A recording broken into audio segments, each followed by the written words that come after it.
Hello and welcome to the video. Today is a fun day for those of you that have been waiting for more Express LRS 900 MHz kit because it has just been released by RadioMaster.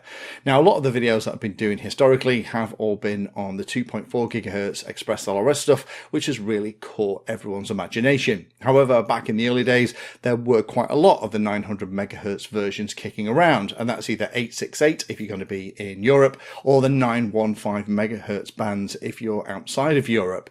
However, they kind of fell on the wayside really because there wasn't a lot of interest in it. Well, I don't think the manufacturers thought there was lots of interest in it. However, every time I posted a video about the 2.4 GHz system, there was at least one comment from somebody who was lamenting the fact that they couldn't get their hands on the 900 MHz stuff.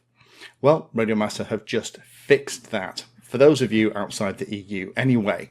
Now, it's important to note before I get into the detail with this, it does state on the Express LRS website that the EU 868 modes on Express LRS are not LBT compliant.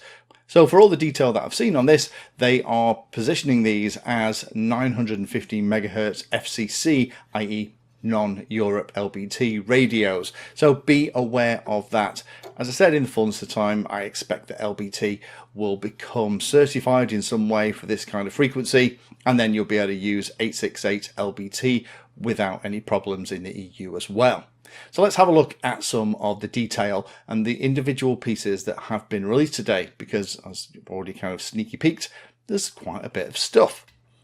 So the main features of this kit is that they're all 1 watt, so the RF output power is 1000 milliwatts or 30 dBm. The MCU inside all of these is a ESP32 with an ESP8285 auxiliary for things like ESP backpack. Frequency range on all of these things is 950 megahertz FCC, so again, no LBT with this stuff at the moment. Packet rates for all of these are up to 200 megahertz. Optimized circuitry in each of them for low power consumption, and the RF chip in all of them is an SX1276. Built-in TCXO oscillator, which should help with things like temperature drift and things like that. That's a nice thing to see in equipment like this. Maximum receiver refresh rate is 200 Hz. Minimum receiver refresh rate is only 25 Hz. The OLEDs used here are nice high contrast ones. The housings are metal, created using CNC. They have RGB light effects and OLED displays as well, Wi-Fi and Bluetooth support, and built-in accelerometers, which will be interesting to see how that feature is used in future. Directional nav keys and customizable shortcut buttons, and there are micro and nano adapters included. And there are 2 antennas, we'll have a look at those in a second, one called the T antenna and the other one called the Moxon antenna, and there was also Fataba CRSF cables and UART cables included too.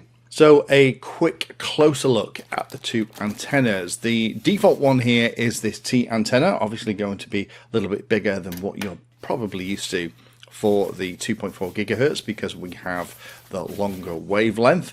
So the T antenna is the omnidirectional antenna, similar to ones that you've probably used already. So it's going to be for more short, medium range, and it's going to be suitable for most pilots. And be careful though with your antenna alignment. If it's going to be vertical on the model, make sure that the antennas are vertical on the radio and vice versa. The other antenna is a little bit more specialized. This is the Moxon antenna, and this is a directional antenna, and it's more for those pilots who are going to try and fly long range. So it has a more narrow field of reception, and it's important to keep the Moxon antenna pointed in the general direction of the aircraft. So what's different about the individual modules? So the first one we'll have a look at then is the Bandit Express LRS RF module.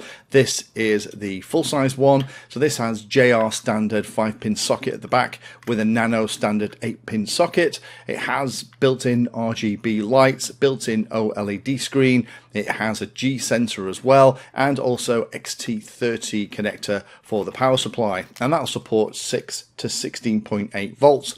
Weight of this thing is about 155 grams, and the dimensions are 90 by 51 by 24 millimeters. The micro version of the Bandit is this one here. This again is the JR standard 5-pin connector. I imagine this is one that lots of people will go for because the power seems to be the same for all of them. This is a slightly smaller, more compact unit that allows the radio to still stay in the case that you already have.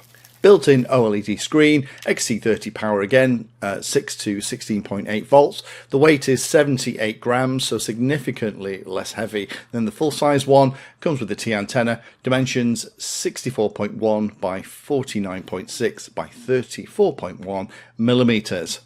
And the smallest version has the Bandit Nano. This has the standard 8-pin connector at the bottom. Again, built-in OLED screen, XC30 power with the same voltage range, 6 to 16.8.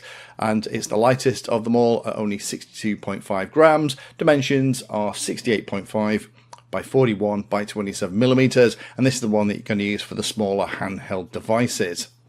There are 2 receivers available at the moment. They're both, again, designed around the 915 megahertz stuff. Processor inside these is the EPS 8285, with the RF chip is the Semtech SS1276. Frequency range is 912 megahertz FCC. The antenna connections are IPEX1, and the bus interface is going to be CRSF. The working voltage is going to be 5 volts, so these aren't HV units. The first one is the Bandit BR1. This has telemetry power of 50 milliwatts or 17 dBm. The antenna is a T or Y style antenna. Dimensions are 18 by 13.8 millimeters, and the weight is 1.7 grams. With the Y antenna, or if you have a T antenna on it, it's just under 3 grams.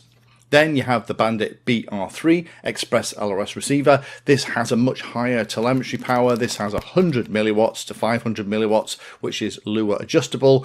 And this comes with a 65 millimeter T antenna. Dimensions of this thing are 24 by 40.2 millimeters, and the weight is a little bit more at 5.5 grams, including the antenna. So there we have it, quite a lot of new stuff from RadioMaster on the 915 FCC longer range radio system, particularly with that Moxon antenna. For those of you that have been looking for a non-2.4 gigahertz version of Express LRS, you're going to be very happy today. And finally, when I do more stuff on the standard 2.4 gig that seems to be what the vast majority of pilots are flying at the moment, when I have that question about what about 900 megahertz stuff, at least I'll be able to point them towards this gear. Thank you for watching the video. If you watch my videos and find them useful, then please take a moment to hit the like and subscribe button. It helps the channel a lot. If you really like what I'm doing here, you can become a Patreon and support the time I spend helping others and get access to lots of exclusive benefits. Link is in the video description. Remember that all the videos on the channel are organized into playlists, so you can easily use those playlists to find all the videos on a subject that you are interested in. Add Painless 360 to your searches on Google and YouTube, and it'll help you find my content for any particular topic. Thanks again for watching, and as always, happy flying.